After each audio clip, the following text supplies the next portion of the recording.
আপু, আপনি এই কেকটার দাম কত রেখেছিলেন প্লিজ জানাবেন, কারণ আমিও আপনার এই কেকটা সেল করতে চাচ্ছি। আচ্ছা, আপনারাই বলেন, যদি এরকম একটা প্রশ্ন বা এরকম একটা কথা আপনারা শুনতে পান, তাহলে আপনারা উত্তরে কি বলবেন? এই টপিকটা নিয়ে আমি অনেক অনেক ভিডিও দিয়েছি, বাট তারপরেও আপনারা কেন জানি এই সহজ সোজা সাপটা জিনিসটা মানতে একদমই নারাজ।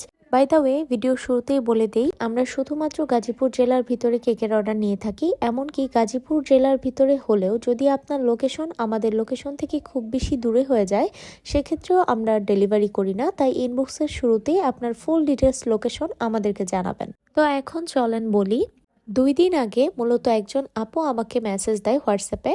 ওনার মেসেজটা এরকম ছিল যে প্রথমে আমাদের একটা চকলেট ওভারলোডেড কেকের ছবি উনি আমাকে পাঠান, এমনকি এরপর উনি প্রাইসটা জানতে চান। তো আমি রীতিমতো যেটা করি, যদি হোয়াটসঅ্যাপে কেউ মেসেজ দেয়, যেহেতু আমার অটো মেসেজটা এখানে সেট করা নেই, তো আমি আপুর লোকেশন জিজ্ঞেস করি। তো লোকেশন জিজ্ঞেস করার পরে উনি বলল গাজীপুর। তো এইখানে একটা সমস্যা হচ্ছে কি, আমি আপনাদেরকে একটু বলি, যেহেতু আমি আমার প্রতিটা ভিডিওতে এখন একটু বলে দেওয়ার চেষ্টা করি যে আমরা শুধুমাত্র গাজীপুরের ভিতরে অর্ডার নেই। তো এইভাবে অনেক মানুষই জানে যে এই পেজ হচ্ছে গাজীপুরে কেক দেয়, ঠিক আছে। তো ওই আপুটাও চালাকি করে আমাকে বলে যে আমার লোকেশন গাজীপুর। তো ধরা পড়ে যায় তখনই একটা মানুষ, কারণ ওনারা যতই জানুক যে গাজীপুর, বাট আমি কিন্তু ভিডিওতে আমার ডিটেলস যে লোকেশন সেটা বলি না, শুধুমাত্র জানাই গাজীপুর।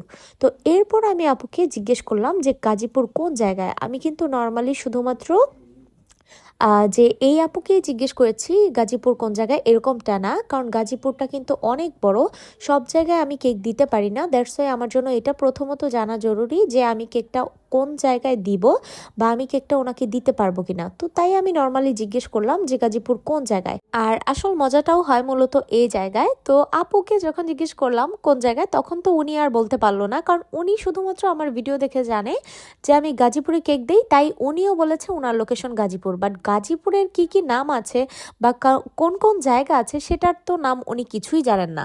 যেই দেখলাম যে উনি কিছু জানতে পারে না, তখন আমি বুঝে ফেলেছি যে এটা কোনো কাস্টমার হবে না, এটা একজন ফেক, বা বলতে পারেন যে যার কোনো কি বলবো, এটা ব্যবসার আইডিয়াই নেই। সো ওরকম একজন মানুষ আমার কেকের দাম জেনে সে সেল করবে, এটা আমি বুঝেই গিয়েছি। তো আমি তারপর কিছু বললাম না, উনিই আমাকে একবারই আবার বলল কি যে আপু প্লিজ আপনার কেকের দামটা বলেন, আমি হচ্ছে এই কেকটা সেল করব। তো আমি আসলে অনেক মানুষকেই দেখেছি যারা অনেক বাটপারি করে বা পরিচয় গোপন করে অনেকভাবে অনেক টেকনিকে দাম জানতে চায়, বাট উনি দেখলাম আবার বলে দিল যে উনি হচ্ছে কেকটা সেল করবে, তো আমার দামটা জানতে চাচ্ছে।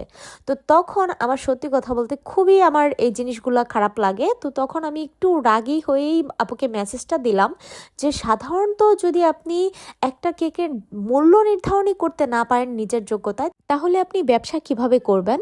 আর দয়া করে আমাদেরকে এভাবে বিরক্ত করা বন্ধ করেন। তো যখন এটা দিলাম, তখন দেখলাম পরবর্তীতে আপু আর কোনো সিন করে উত্তর দিল না। যাই হোক, উনি যে বুঝতে পেরেছে যে আমি বিরক্ত হয়েছি, এটাই অনেক। সবাই ভালো থাকবেন, আল্লাহ হাফিজ।